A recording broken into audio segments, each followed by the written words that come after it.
वो दिन था 30 अक्टूबर 2023 का। इस दिन कानपुर शहर शाम के 7:30 बजे का समय था। एक लड़का जिसका नाम कुशाग्र होता है, वह अभी तक अपनी कोचिंग से वापस नहीं आया था। कुशाग्र जिसकी उम्र 16 साल की होती है, ये 10th स्टैंडर्ड में था। इसकी कोचिंग जो कि पहले छूट चुकी थी, लेकिन अभी तक ये घर लौटा नहीं था। अब कुशाग्र की माँ जो कि कुशाग्र को बार बार कॉल करती है, लेकिन उन्हें बार बार कुशाग्र का फोन बंद आ रहा था। धीरे धीरे समय बीतते जा रहा था और कुशाग्र की माँ जो कि अब धीरे धीरे और भी ज्यादा परेशान होने लगी थी। ये पहली बार था कि ऐसा कुशाग्र के साथ हो रहा था। अगर कुशाग्र कभी लेट भी होता था या कहीं जाता था तो वह घर में फोन करके जरूर बताता था। अब कुशाग्र की माँ जब आउट ऑफ लिमिट सिचुएशन हो जाती है तो वह अब कुशाग्र के पिता को कॉल करती है और उन्हें फोन करके बताती है कि अभी तक कुशाग्र नहीं लौटा है। अब कुशाग्र के पिताजी उन्हें समझाते हैं कि फिक्र मत करो, अभी टाइम ज्यादा कुछ नहीं हुआ है, हो सकता है वो अपने दोस्तों के साथ बाहर गया हो। अब कुशाग्र की माँ यहाँ पर नहीं रुकती है, वे यहाँ पर कुशाग्र के दोस्तों को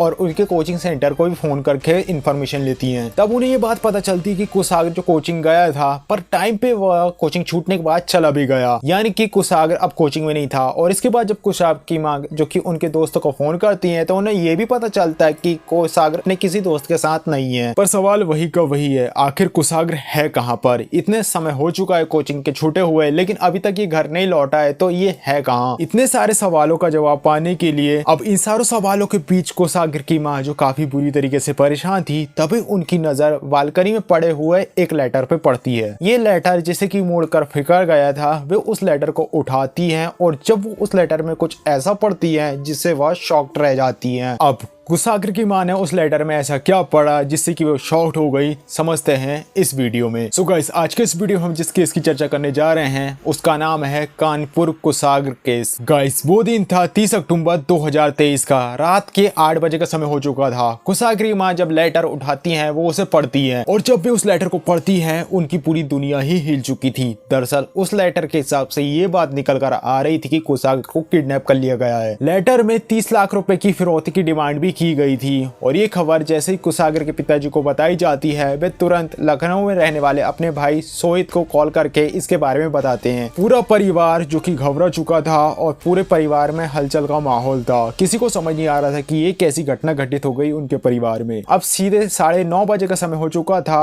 और फिर लखनऊ से कुशाग्र के चाचा यानी सुमित नाडोडिया अपने भाई के घर आ जाते हैं। अब जो लेटर था आप स्क्रीन में देख सकते हो, ये वही लेटर है जिसे कुशाग्र की माँ ने अपनी बालकनी से उठाया था। ये किडनैपर्स ने उनके घर पे भेजा था। इस लेटर में लिखा था कि मैं नहीं चाहता कि आपका त्योहार खराब हो, आप मेरे हाथ में पैसा रखो और लड़का 3 घंटे बाद आपके पास होगा, हम आपको फोन करेंगे। अल्लाहू अकबर। इस लड़के की गाड़ी और उसका मोबाइल दोनों ही आपके घर के पास होटल द सिटी क्लब के पास खड़ी हुई है। मैं आपका नुकसान नहीं चाहता, मैं आपसे बार बार कह रहा हूँ कि आप घबराओ मत, अल्लाह पे आप भरोसा रखो। और इसी के बाद एक और पेज होता है। एक दूसरे पेज में कुछ ये बातें लिखी हुई थी जो इस प्रकार है कि कैसे आपको निवेदन है कि आप इस बारे में पुलिस को ना बताएं और ना ही अपनी लखनऊ वाली फैमिली, ना ही अपने आस पड़ोस में बताएं कि हमने आपके बेटे कुशाग्र को किडनैप कर लिया है। आपके पास 2 या 3 दिन का समय है, 30 लाख रुपए का जल्दी से इंतजाम करो और ये बात अगर कहीं भी फैली तो इसके जिम्मेदार आप होगे जो भी कुशाग्र के साथ होगा। आप जल्दी से 30 लाख रुपए का इंतजाम करो और अपना बच्चा 1 घंटे बाद घर पे पाओ। पैसे लेकर रात के 2 बजे कोका कोला चौराहे पर मिलो, मैं पैसा लेने आऊंगा। जैसे पैसे मेरे हाथ में आ जाएंगे, ठीक उसके 1 घंटे बाद आपका लड़का आपके घर पे होगा। और अगर आपके पास पैसे की व्यवस्था हो जाए तो घर के चारों तरफ पूजन वाला झंडा लगा देना, मैं समझ जाऊंगा और मैं आपको फोन करूंगा। और प्लीज कोई होशियारी मत करना, अगर आप कोई भी होशियारी करते हो तो उसके जिम्मेदार आप ही होगे। मेरी नजर आपके घर पर ही है और अगर कहीं भी बात ये बार पता चली तो आप ध्यान रखना कि जो भी होगा आप उसके जिम्मेदार होंगे। आप बिल्कुल भी मत घबराओ, आपका लड़का सही सलामत आपके घर पहुंच जाएगा और उसकी जिम्मेदारी आपके ही ऊपर है। ये वो लेटर होता है जो कि किडनैपर द्वारा कुशाग्र के घर में फेंका गया था। इस लेटर में एक अनोखी बात निकलकर इस तरीके से आ रही थी कि कैसे इस लेटर में 2 रिलीजियस से रिलेटेड बातें करी गई, यानी कि इसमें कुछ इस्लामिक शब्द का भी यूज किया गया था और कुछ हिंदू शब्द, हिंदी से रिलेटेड शब्द का यूज किया गया था। काइंड ऑफ इसे इसलिए इस तरीके से लिखा गया था ताकि कि लोगों को गुमराह किया जा सके। और ऐसा होता भी है जैसा कि उन्होंने सोचा था। लोगों का फोकस इन्हीं चीजों पे आ जाता है कि कैसे इसमें अलग अलग रिलीजन से रिलेटेड वर्ड्स का यूज किया गया है। और यही नहीं, किडनैपर ने इसमें इनकी कुछ फैमिली डिटेल्स के बारे में भी बातें करी थी। जैसे कि किडनैपर ये बात जानता था कि कुसागर के चाचा जो कि लखनऊ में रहते हैं, उन्होंने साफ कहा था कि आप अपनी लखनऊ वाली फैमिली को भी इस बारे में मत बताना। यानी कि जो कोई भी किडनैपर है वो इनके घर के कई सारे राज को जानता है या फिर काफी करीबी मेंबर है। अब घर वाले देरी नहीं करते हैं और पुलिस को इसके बारे में इंफॉर्मेशन दे देते हैं। पुलिस अपनी इन्वेस्टिगेशन शुरू कर देती है और जो घर वाले थे और उनके शुभ चिंतक वे सारे लोग मिलकर कुसागर को ढूंढना शुरू कर देते हैं। अब क्योंकि ये अपार्टमेंट में रहते थे इसलिए सबसे पहले वे वहाँ के सिक्योरिटी गार्ड से पूछते हैं कि क्या ये जो लेटर है वो यहाँ पर कैसे आया, क्या उसे कुछ सस्पिशियस सा नजर आया, क्या वो बता सकते हैं कि ये लेटर को लेकर कौन आया होगा उनके अपार्टमेंट में। अब यहाँ पर सिक्योरिटी गार्ड जो कि उन लोगों को एक काफी क्रूशियल इंफॉर्मेशन शेयर करता है। सिक्योरिटी गार्ड बताते कि कैसे एक लड़का जो कि स्कूटी पर बैठकर अपने चेहरे को उसने कपड़े से कवर किया था वो लेटर लेकर आया था। उसने कहा कि वह ये लेटर मनीष कनौडिया को दे दे। यानी कि उसका कहना था कि जो गार्ड है वह उससे लेटर ले ले और मनीष कनौडिया के पास उसे डिलीवर कर दे। अब गार्ड बताता है कि कैसे उसे कुछ अजीब सा लगा, इसलिए उसने उस लड़के से कहा कि वह लेटर वह खुद जाकर देखे आ सकता है और वह अपना रुमाल और हेलमेट उतार कर अंदर जाए। अब लड़का जैसे बिल्डिंग के अंदर जाता है वह स्कूटी के पास चला जाता है जो कि उस लड़के की थी। वो एक बात नोटिस करता है कि कैसे स्कूटी की जो सामने वाली नंबर प्लेट थी उसे ब्लैक पेंट से कवर कर लिया गया था। यानी कि उसे इस तरीके से ढक लिया गया था कि कोई भी उस स्कूटी का नंबर प्लेट ना देख पाए। और यही नहीं, जो उसके बैक साइड की नंबर प्लेट थी उसे कपड़े से ढक दिया गया था। लेकिन यहाँ पर सिक्योरिटी गार्ड थोड़ा समझदार निकल जाता है। वह धीरे से उस कपड़े को हटाता है और उस नंबर प्लेट को देख लेता है। और यही नहीं, उसने उस नंबर प्लेट को याद कर लिया था। उसकी इच्छा हो रही थी कि वह उससे फोटो को खींच ले। सिक्योरिटी गार्ड जिसका दिमाग चल रहा था कि वह क्यों ना फोन से उस फोटो क्लिक कर ले, लेकिन इससे पहले कि वह फोटो ले पाता वह लड़का लौट आता है। अब गार्ड ने जो नंबर बताया था वो था UP 78 ED 2204। ये वही स्कूटी का नंबर था जो कि उस लड़के ने चलाते हुए जिस स्कूटी को लाया था और इसी नंबर को सिक्योरिटी गार्ड ने पुलिस को बताया। वहीं घर के बाहर जो CCTV फुटेज थी उसमें भी उसी स्कूटी को देखा गया था। अब बिना किसी देरी के तुरंत इस नंबर की डिटेल निकाली जाती है और इससे ये बात पता चलती कि दरअसल ये जो स्कूटी है वह एक मैडम की है। ये एक ऐसी मैडम है जो कि कोचिंग पढ़ाती है और ये एक वही मैडम थी जिसने कुसागर को भी कोचिंग पढ़ाया था। अब क्योंकि अक्सर जो मैडम होती है या फिर जो कोचिंग पढ़ाने का काम करती थी वो अक्सर यहाँ पर आया करती थी, इसलिए इस स्कूटी का नंबर गार्ड को अपने दिमाग में याद था। ये मैडम जिसका नाम होता है रचिता जो कि कोचिंग पढ़ाने का काम किया करती थी। अब जैसे ही इस केस में रचिता का नाम आता है कुसागर के परिवार वाले शॉक्ड हो जाते हैं। अब तुम्हारे दिमाग में ये सवाल आएगा कि आखिर क्यों? इसके पीछे का रीजन ये था क्योंकि रचिता न केवल कुसागर की ट्यूशन टीचर थी बल्कि रचिता एक इम्पोर्टेंट पार्ट थी उनकी फैमिली का, क्योंकि वे काफी टाइम से रचिता को जानते थे। और तो और जब रचिता को कुसागर के बारे में पता चला कि कैसे वह किडनैप हो चुका है तो वह फिक्र जाहिर करते हुए उन्हें बार बार फोन करती थी और उन्हें सांत्वना देती थी। ऐसा बताती थी कि जैसे कुसागर के बारे में जैसे ही उसे पता चला तो उसे बहुत ज्यादा दुख हुआ है और वह लोगों से पूछती थी कि क्या उन्हें कुसागर के बारे में कुछ भी पता चला, अगर कुछ भी पता चलता है तो उसे जरूर बताए क्योंकि उसे उसकी फिक्र है। अब क्योंकि यहाँ पर रचिता की स्कूटी का एंगल आ चुका था तो कहीं इसी केस में रचिता की भी कोई महत्वपूर्ण भूमिका तो नहीं है, क्योंकि जिस तरीके का लेटर इन्हें मिला था वहां पर उन्हें ये बात पता चली थी कि जो लेटर जिसने भी लिखा है उन्हें इनके घर के बारे में काफी कुछ पता है। जो कानपुर वाली फैमिली का जो बात निकल के आई थी उससे ये बात क्लियर हो चुकी थी। और तो और अब ये स्कूटी जो रचिता की निकली है ये भी इनके काफी ज्यादा करीबी है, यानी कि अब रचिता के ऊपर शक धीरे धीरे मजबूत होने लगा था। अब क्योंकि ये एक किडनैपिंग का केस था और कैसे किडनैपर ने कहा था कि अगर पुलिस को इसके बारे में इंफॉर्मेशन दी गई तो कुसागर की जान खतरे में भी आ सकती है, इसलिए जरूरी ये था कि जल्द से जल्द कुसागर को ढूंढा जाए और उसे बचा लिया जाए, कहीं ऐसा ना हो कि देर हो जाए। अब कुसागर की किडनैपिंग में रचिता का हाथ है या नहीं इस बात को कैसे पता किया जाए, क्योंकि उसे डायरेक्ट तो पूछा नहीं जा सकता, क्योंकि अगर उसे डायरेक्ट कन्फ्रंट किया जाए तो हो सकता है कुसागर की लाइफ में डेंजर भी हो सकता है। और यही नहीं, रचिता को अगर इन्वेस्टिगेशन के बारे में भी कुछ भी पता चलता है तो ये भी खतरा होगा कुसागर के लिए, क्योंकि अगर वह किडनैपर से मिली हुई है तो उन्हें सारी इन्फॉर्मेशन रचिता के थ्रू मिल ही जाएगी। अब यहाँ पर कुसागर के फैमिली मेंबर्स इस सारे सिनारी को काफी अच्छे से संभालते हैं। वो यहाँ पर रचिता को ऐसा फील भी नहीं होने देते कि कैसे उन्हें रचिता के ऊपर अब शक हो चुका है। परिवार के कुछ खास लोग पहले रचिता के घर में जाते हैं, उनसे बात करते हैं और किसी बहाने से उसे उसकी स्कूटी के बारे में पूछते हैं। वो उससे पूछते हैं कि आखिर उसकी स्कूटी कहाँ पर है। रचिता रचिता उन्हें बताती कि कैसे उसकी स्कूटी उसके बॉयफ्रेंड प्रभास शुक्ला के पास में है और जो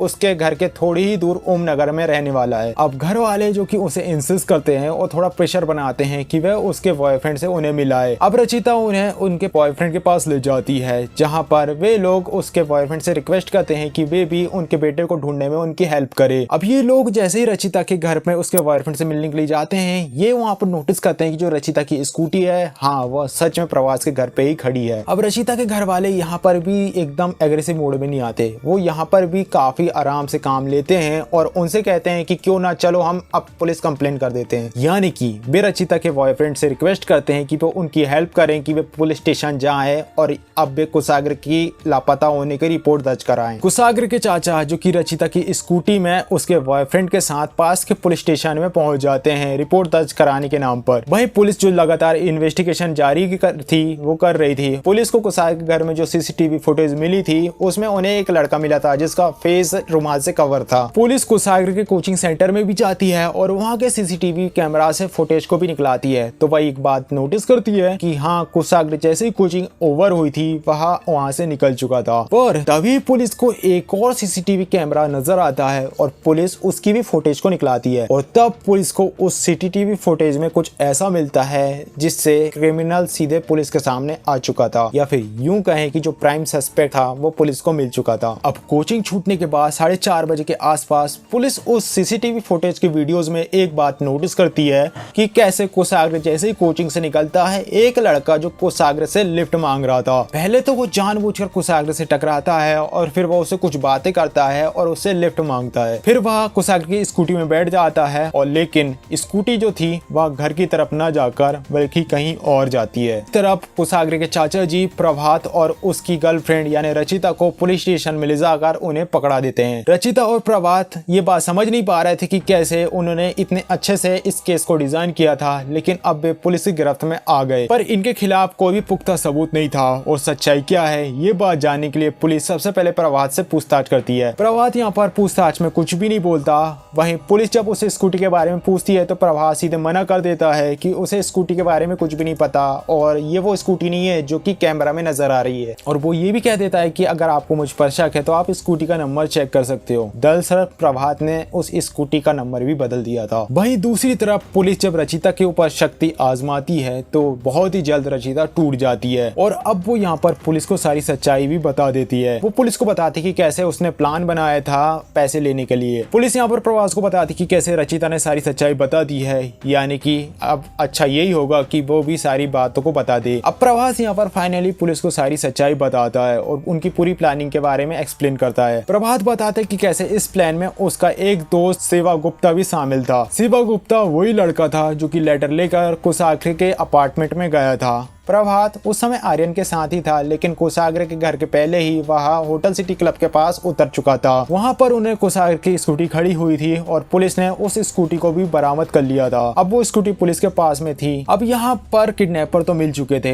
लेकिन एक इम्पोर्टेंट चीज थी जो अभी भी नहीं मिली थी और वो था कुशाग्र। आखिर कुशाग्र है कहाँ पर और क्या वह जिंदा है या नहीं। अब पुलिस प्रभात से पूछताछ करती है तो प्रभात पुलिस को अपने घर पे ले जाता है और जैसे ही पुलिस प्रभात के घर की तलाशी लेती है, पुलिस को वहां पर प्रभात के स्टोर रूम में कुछ ऐसा मिलता है जो काफी ज्यादा भयावह था। जिसने भी उस सीन को देखा वो शॉक्ड हो गया। दरअसल रूम में थी कुशाग्र की डेड बॉडी। कुशाग्र जिसके दोनों हाथ पैर बंधे हुए थे और वहीं उसका गला जो कि रस्सी से घोटा गया था। कुशाग्र का मर्डर जो कि रस्सी से गला घोट कर किया गया था और ये जो नजारा था वो काफी ज्यादा दर्दनाक था। कुशाग्र की फैमिली कभी अपने बुरे सपनों में भी ऐसा नहीं सोच सकती थी कि ऐसा उनके परिवार के किसी सदस्य के साथ हो सकता है। सुबह ही तो कुशाग्र जो कि कोचिंग के लिए गया था, उन्हें क्या पता था कि जो उसकी आखिरी मुलाकात सुबह हुई है उसके बाद भी दोबारा उससे कभी नहीं मिल पाएंगे और उनके बेटे के साथ ऐसा करने वाला कोई और नहीं बल्कि एक ऐसा सदस्य जिन्हें वो काफी अपना मानते हैं, काफी दिनों से वे उसे जानते हैं, वही ऐसे कारनामे को अंजाम देगा। अब पुलिस और भी ज्यादा सीसीटीवी फुटेज को निकलवाती है तो उन्हें एक ऐसी सीसीटीवी फुटेज भी मिलती है जिसमें प्रभात और कुशाग्र साथ में भी नजर आते हैं। कुशाग्र के पिताजी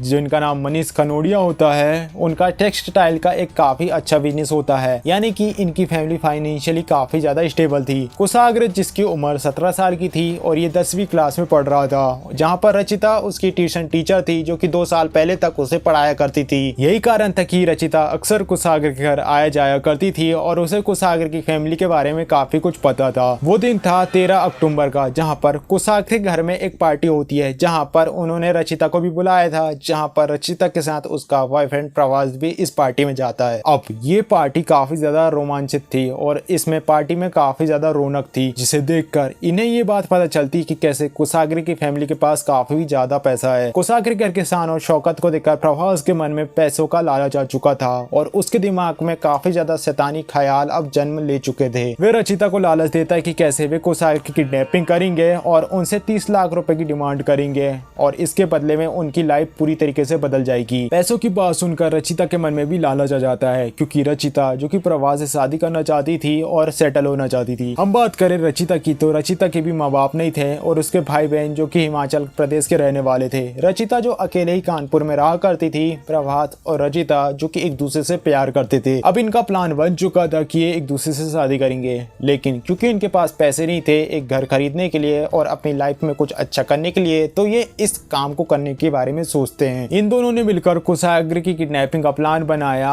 और इन्हें अपने ऊपर इतना ज्यादा कॉन्फिडेंस था कि इन्होंने कई सारी प्रॉपर्टीज को भी बाय कर लिया था कि जैसे ही इन्हें पैसे मिलेंगे ये उसके पे करके उन प्रॉपर्टीज को ले लेंगे। प्रभात ने इसमें अपने एक दोस्त आर्यन गुप्ता को भी शामिल कर लिया, जिसके साथ मिलकर इन्होंने कई दिनों तक कुशाग्र का पीछा किया और उसकी सारी इंफॉर्मेशन को इकट्ठा किया। इन्हें रूटीन के बारे में सब कुछ पता था कि प्रभात किस समय कहां पर होता है और वह उन्हें किस हालत पे मिलेगा। प्रभात पुलिस को बताता है कि कैसे उसने जब कुशाग्र जैसे कोचिंग से बाहर निकला था, उसने वो जानबूझकर उससे टकराता है और फिर वह प्रभात से अपने घर तक के लिए लिफ्ट मांगता है। अब क्योंकि कुशाग्र जो कि उसे उसकी बर्थडे पार्टी में मिल चुका था, उनके घर में जो 13 अक्टूबर के दिन पार्टी हुई थी वह उसमें उससे मिला था, यानी कि वह उसके पहचान वाला था, इसलिए वह इजीली उसे लिफ्ट देने के लिए तैयार हो जाता है। फिर प्रभात और कुशाग्र उसके घर पे जाते हैं, जहाँ पर प्रभात कुशाग्र को पीने के लिए कोल्ड ड्रिंक ऑफर करता है। बेचारा कुशाग्र जो कि इनके काले मंसूबों से अनजान था, वह उनके घर में चला जाता है और कोल्ड ड्रिंक भी पी लेता है, जहाँ पर ये उसे किडनैप कर लेते हैं। बेचारा कुशाग्र जिसे बिल्कुल भी नहीं पता था कि वो जो भरोसे में इस घर के अंदर आ रहा है वह अब इस घर से जिंदा वापस नहीं जाने वाला था। वही प्रभात जिसने काफी अच्छे तरीके से इस प्लान को बनाकर रखा हुआ था और जैसा उसने सोचा था सब कुछ वैसा ही हो रहा था। अब जैसे ही कुशाग्र जो कि उनके घर में घुसता है, उसने कुशाग्र को पुश किया, उसे जमीन पर गिरा दिया और उसके हाथ और पैर को बांध दिया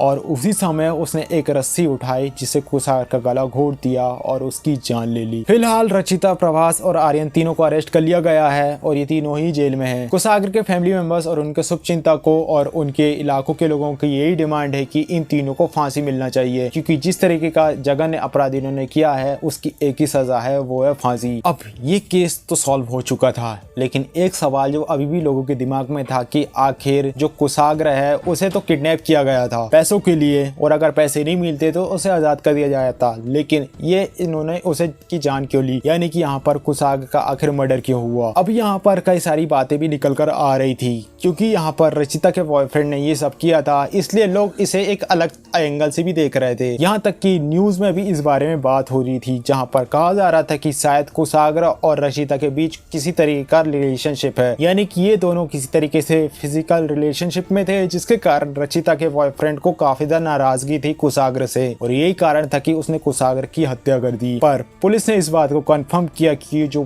तथ्य है, इस तरीके की बातें करी जा रही है, ये पूरी तरीके से गलत है। दरअसल इस घटना के घटित होने के 2 महीने पहले तक कुशाग्र ने रचिता से कुछ भी बात नहीं करी हुई थी, यानी कि इनके बीच इस तरीके का कोई भी संबंध नहीं था। सो गाइस, ये था कुशाग्र कानपुर केस, जहां पर हमने देखा कि एक टीचर कैसे अपने स्टूडेंट की ही जान ले लेती है थोड़े से पैसे के लिए। हम बात करें हमारी भारतीय संस्कृति की, तो हम गुरु को ईश्वर से भी ऊपर मानते हैं, पर इस तरह की घटनाएं हमें बताती है कि हमें किसी पर भी भरोसा नहीं करना चाहिए। ये घोर कलयुग है और यहाँ पर यही अच्छा होगा कि आप ये सोच कर चलें कि धोखा धोखा आपको कहीं से भी मिल सकता है। लापरवाही से अच्छी होती है सतर्क रहना। हालांकि थोड़ी प्रॉब्लम जरूर होता है, पर अगर तुम सतर्क रहते हो तो कई सारी चीजों से तुम बच जाते हो। ये केस हमें सिखाता है कि कैसे हर किसी को हमें अपना फैमिली मेंबर बनाने की जरूरत नहीं है। हर किसी के सामने हम अपने पैसों का दिखावा हमें नहीं करना चाहिए। क्या पता यही दिखावा हमें बाद में प्रॉब्लम में डाल दे। किसी की नीयत के बारे में हमें क्या पता, सामने वह कैसे दिखता हो और उसके दिमाग में कैसे काले ख्यालात पल रहे हो, हम कुछ भी समझ नहीं सकते। ये केस हमें ये भी बताता है कि कैसे हमारे बच्चों को हमें ये शिक्षा देनी चाहिए कि जैसे वो बाहर पे हैं तो किसी भी अनजान आदमी के ऊपर भरोसा ना करें। यहाँ तक कि कोई अगर उनके पहचान का भी है और वह काफी सस्पिशियस सा बिहेव कर रहा है तो भी उन पर भरोसा करने की जरूरत नहीं है। क्या पता उसका इरादा ही तुम्हें धोखा देना हो। अच्छा यही है कि आप